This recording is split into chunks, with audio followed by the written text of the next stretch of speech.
Need for Speed games have been a need to own in my house since Most Wanted. I love the cop chasing racers aspect, using basically power-ups to smash your way through races and winning.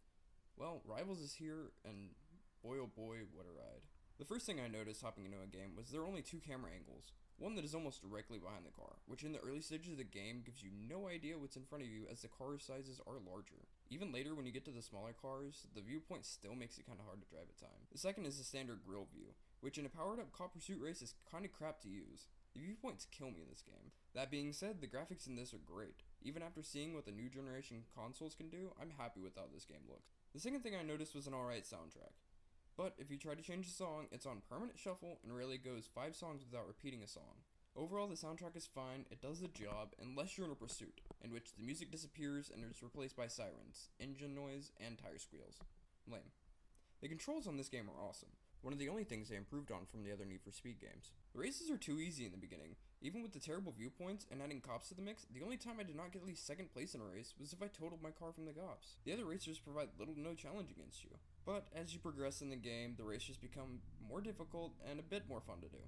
The pursuits are pretty damn hard, and until I happened to see the tip for it in the loading screen, I had no idea that you could just bunker down in one of the hideouts to escape from them. You'd think that would have been covered during the almost non-existent tutorial. Now with all this going on, you build up speed points, the game's currency, which you have to return to a safe house to store. Now remember kids, if you build up a good amount of speed points, run straight to a hideout. This sent me back about 50,000 speed points so far. The racer side of this game is mediocre at the start, and gets a bit better, but does not hold up to the older Need for Speed games. The cop side, well, busting racers in a race is mildly challenging. But starting random pursuits of racers normally ends up with the racer disappearing from the minimap, and you wondering where the fuck you could have gone.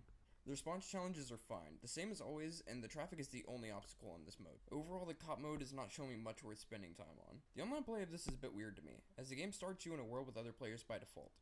And if you want to challenge them, you either have to hunt them down to request a head-to-head, or try to engage in the few players racing as cops while you're a racer, for a quick pursuit. Overall, I'm not really happy with the new Need for Speed. After this being something I was really excited for, it's a big letdown, and makes me wish they had actually tried with this like they had for Need for Speed Most Wanted and Hot Pursuit.